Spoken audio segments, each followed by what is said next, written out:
Once upon a time, Masai Ujiri brought a championship to the Toronto Raptors.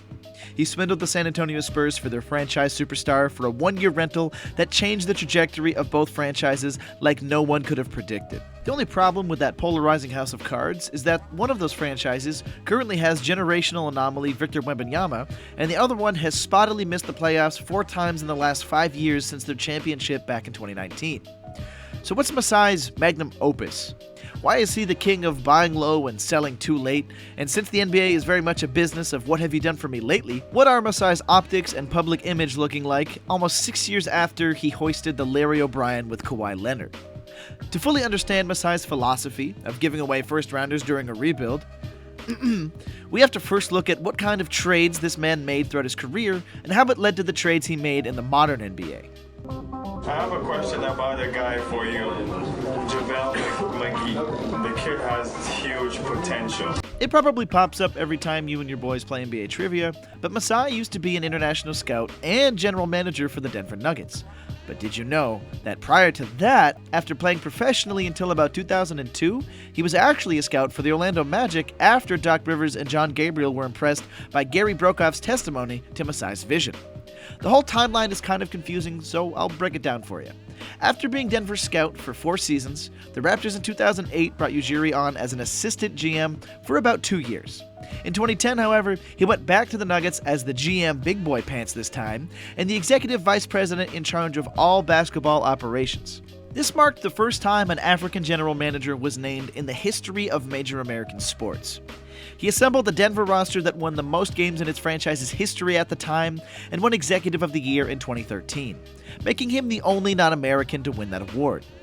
In 2013, at the end of May, Masai signed a 5-year, $15 million deal to become the vice president and general manager of the Raptors, marking his return to the city under a bigger and more involved title, where he remains today. Now, that's the professional Cliff Notes, but at each stage of his career, he's had some polarizing trades and landscape-shaping moves.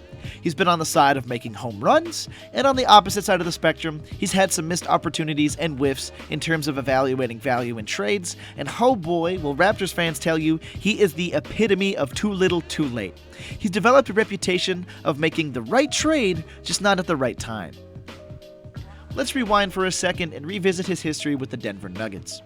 Famously, Masai was the man who moved Carmelo Anthony out of the mile-high city for a package that completely diced the top of Denver's mountain to broaden their future landscape. He moved Melo in a 3-team deal with the Knicks and Timberwolves, but for the sake of simplicity, it was basically the following. Melo, Chauncey Billups, Sheldon Williams, Anthony Carter, and Ronaldo Balkman went to the Big Apple, and Denver received Wilson Chandler, Danilo Gallinari, Timothy Mozgov, and Raymond Felton. The picks they acquired turned into Quincy Miller in 2012 at the 38th pick, Romero Osby in 2013 at the end of the draft at 51, Dario Saric in 2014 at number 12, and then, eventually, Jamal Murray in 2016 with the number 7 pick.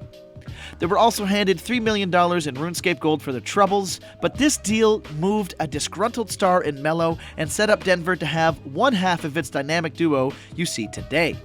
Masai was also part of the infamous Lakers Dwight Howard trade, where Denver ended up receiving I want Iguodala, who spent exactly 1 season in Denver before joining the eventual dynasty on the Warriors. On his way out of Denver, Masai signed Anthony Carter and got the fuck up out of there and joined the Toronto Raptors.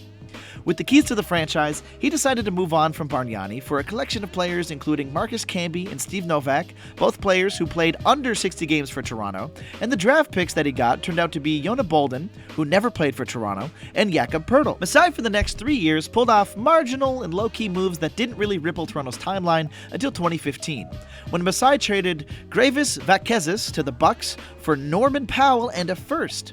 That first turned out to be OG Anunoby. This was the start of a run of signings and draft selections that would eventually become the early stages of the bench mob. Over the next 2 seasons, Masai signed Damari Carroll, Corey Joseph, Bismack Biyombo. His eventual 2016 draft selections ran through with 2 back-to-back booms, Jakob and then Spicy P. And then he signed the extension of the budding star in DeMar DeRozan. The stage was set for Lowry and DeMar to run the East. That's what the blueprint was. But the nickname LeBronto wasn't just a funny label. Toronto got their asses handed to them by LeBron for 3 consecutive years until that fateful day. The day we all got up and creamed our jorts. July 18th, 2018. DeMar DeRozan, Jakob Poeltl, and a first-round pick was the package to land the Claw and Danny Green. The summertime saw some of the biggest names in free agency sign with Toronto, like Greg Monroe, Patrick McCaw, and Kay Felder. Staggering, I know.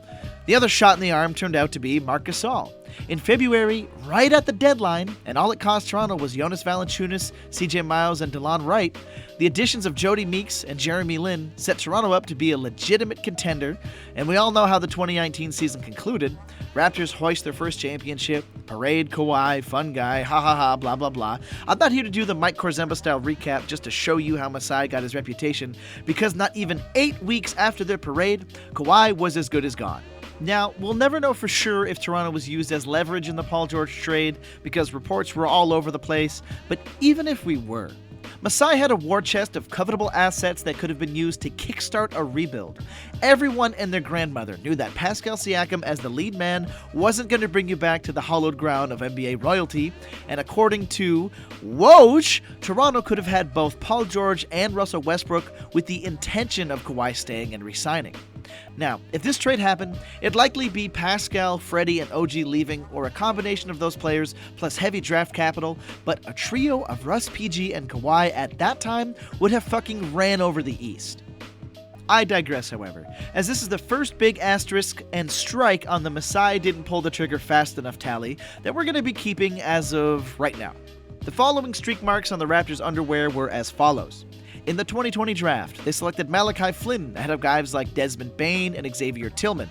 And while hindsight is 2020, he followed this move up by giving Fred VanVleet the type of contract you give a franchise all-star point guard, so we're just going to give him another one of these. Now, here's one I'm on the fence about. Trading Norm for Gary Trent Jr. On one hand, Norman Powell looks fantastic right now, and Gary Trent Jr. is, he's employed by the Bucks.